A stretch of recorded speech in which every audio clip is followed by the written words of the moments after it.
UGC के मुद्दे पर बहुजन समाज के लोगों की बड़ी जीत मिलती हुई दिखाई दे रही है, क्योंकि बहुजन समाज के तमाम नेता अब खुल करके यूजीसी के नए कानून के समर्थन में आ गए हैं।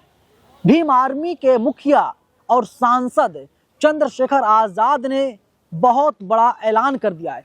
चंद्रशेखर आज़ाद का मैं ऐलान आपको बताऊंगा उन्होंने क्या कुछ कहा है, लेकिन उसके पहले आप लोग ये जान लीजिए कंचना यादव ने भी बहुत बड़ी बात कही है और उन लोगों के मुंह पर करारा तमाचा मारा है जो लोग कहते थे जात पात की करो विदाई, हिंदू हिंदू भाई भाई। नमस्कार, मेरा नाम है नवीन कुमार नंदन और आप देख रहे हैं बाम सेफ न्यूज।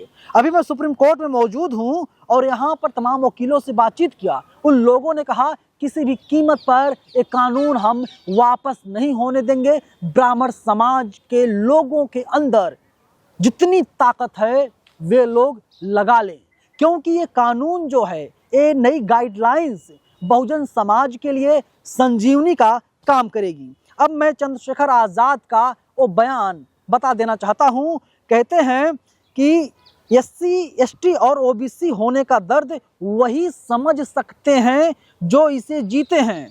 उन्होंने कहा कि गाइडलाइन समुदाय से नहीं बल्कि बढ़ते अपराधों को देखते हुए समिति ने बनाई है। उन्होंने स्पष्ट किया कि इसमें ईडब्ल्यूएस, दिव्यांग, ओबीसी भी शामिल है, तो सामान्य वर्ग को आपत्ति क्यों हो रही है? बिल्कुल आपत्ति नहीं होनी चाहिए, लेकिन इनके पेट में दर्द हो रहा है। नरेंद्र मोदी के खिलाफ लगातार पूरे देश में आंदोलन चल रहा है। हम लोगों को चाहिए हम लोग आम जनता के बीच जाएं और लोगों को बताएं ये कानून बहुत अच्छा है। ये कानून इसलिए जरूरी है कि हमारे बच्चे कमजोर हैं इसलिए नहीं, बल्कि द्रोणाचार्य जो है वो नालायक है, वो निकम्मा है, वो हमारे साथ, हमारे समाज के बच्चों के साथ बदतमीजी करता है। रोहित वेमुला, पायल तड़वी, ये लोग पढ़ने में इतने ज्यादा होनहार, लेकिन जो गुरु थे, जो द्रोणाचार्य थे, उन लोगों ने गला काटने का काम किया और इन बच्चों ने मजबूरन गलत कदम उठा लिया। आईआईटी दिल्ली में अनिल कुमार की हत्या कर दी गई, मामला अदालत में है, लेकिन इस पर कोई बातचीत करने के लिए तैयार नहीं है। और डॉक्टर कुमार विश्वास जैसे नफरती लोग खुल के मैदान में आ गए हैं। वे लोग अब जो यूजीसी है रोल बैक की मांग लगातार कर रहे हैं।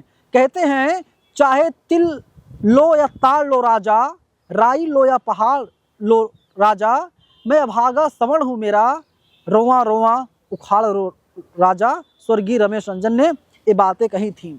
अभी तो ये शुरुआत है, अभी झांकी है मान्यवर, अभी तो पूरी पिक्चर बाकी है, क्योंकि अभी तो जातीय जनगणना इस देश में होगी, उसके बाद बहुजनों को उनका हक और हुकूक दिया जाएगा, आरक्षण का दायरा बढ़ेगा, प्राइवेट सेक्टर में भी आरक्षण लागू होगा, ऐसा कहा जा रहा है।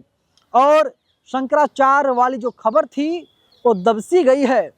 एक अधिकारी ने, सिटी मजिस्ट्रेट ने बरेली के, जिनका नाम अग्निहोत्री है, उन्होंने इस्तीफा दे दिया। कहा शंकराचार्य का अपमान हो रहा है। और वहीं दूसरी तरफ योगी आदित्यनाथ के समर्थक जीएसटी के डिप्टी कमिश्नर प्रशांत कुमार सिंह ने इस्तीफा दे दिया, राज्यपाल को अपना रिजाइन भेज दिया है और कहा है कि मुख्यमंत्री के खिलाफ मैं कोई अनर्गल बयानबाजी बर्दाश्त नहीं कर सकता।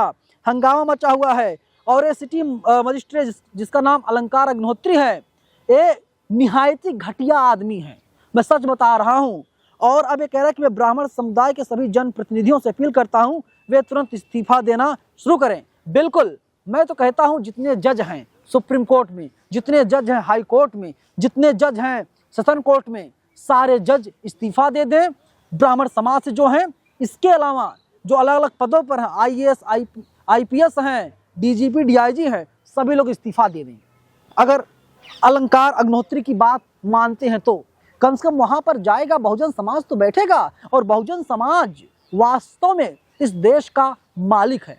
अंबेडकर के औलाद वास्तव में इस देश के मालिक हैं और अंबेडकर के औलादों को रोकने की कोशिश की जा रही है। आप लोगों ने देखा किस तरीके से बहुजन समाज के लोगों को लगातार परेशान किया जाता है। अब डॉक्टर कंचना यादव का वो बयान आपके सामने मैं रखना चाहता हूं, आपके मोबाइल फोन की स्क्रीन पर है। तिलक तराजू और तलवार फिर से ओबीसी के खिलाफ खड़े हो गए हैं। ओबीसी को जब आरक्षण मिला तो तिलक तराजू और तलवार ने दंगे भड़का दिए, सरकार गिरा दी गई, कमंडल यात्रा निकाल दी गई। तिलक तराजू और तलवार का तथाकथित हिंदू हृदय सम्राट आखिर कहाँ गया? अब जो है क्यों नहीं बोलते हो? यूजीसी ये मानता है बीते 4 से 5 सालों के अंदर एक नहीं 118% केसेस बढ़े हैं जो रजिस्टर्ड किए गए हैं। बहुजनों के बच्चों के ऊपर, दलितों के बच्चों के ऊपर लगातार अटैक किया जा रहा है। उन्हें कदम कदम पर एहसास दिलाया जाता है, तुम दलित हो, तुम भंगी हो, तुम शूद्र हो, तुम चमार हो, तुम जाटो हो। आपने कभी सुना है कि कोई आदिवासी, कोई दलित किसी ब्राह्मण समाज के आदमी के सर पर पेशाब किया हो? नहीं सुना होगा। लेकिन आपने जरूर सुना होगा कि दलित के सर के ऊपर, आदिवासी के ऊपर ब्राह्मण समाज के लोगों ने पेशाब किया। इससे ज़्यादा घिनौना और क्या कुछ होगा? और चंद्रशेखर आज़ाद ने मोर्चा संभाल लिया है। अलग अलग वीडियोज वायरल किए जा रहे हैं। उन वीडियोज को हम नहीं दिखा सकते कॉपीराइट इश्यूज के चलते, लेकिन शपथ ली जा रही है कि अब वे लोग नरेंद्र मोदी को कभी वोट नहीं देंगे। बहुजन समाज के लोग कसम खा लें कि वे लोग भाजपा के पक्ष में, भाजपा को मतदान नहीं करेंगे तो भारतीय जनता पार्टी फिर से 0 पर आ जाएगी। 2 सांसदों से शुरुआत की थी भारतीय जनता पार्टी ने, फिर वहीं आ जाएगी, आकर के अटक जाएगी। मनीष कश्यप है फर्जी आदमी, चुनाव लड़ता जमानत जब्त हो जाती है। एक घटिया आदमी कहता है यूजीसी कानून से सवर्ण लड़कियां जेल जा सकती हैं, काला कानून है। जाति जो है वो पीछा कभी नहीं छोड़ती, जाति है कि जाति नहीं। और मनीष कश्यप का एक घिनौना बयान अपने आप में बताने के लिए काफ़ी है कि मनीष कश्यप को इलाज की ज़रूरत है। अभिनव पांडे, शुभांकर मिश्रा, इन लोगों ने पहले ही अपनी घटिया सोच को आम जनता के सामने उजागर करने का काम किया है और पूरे देश में बवाल मचा हुआ है।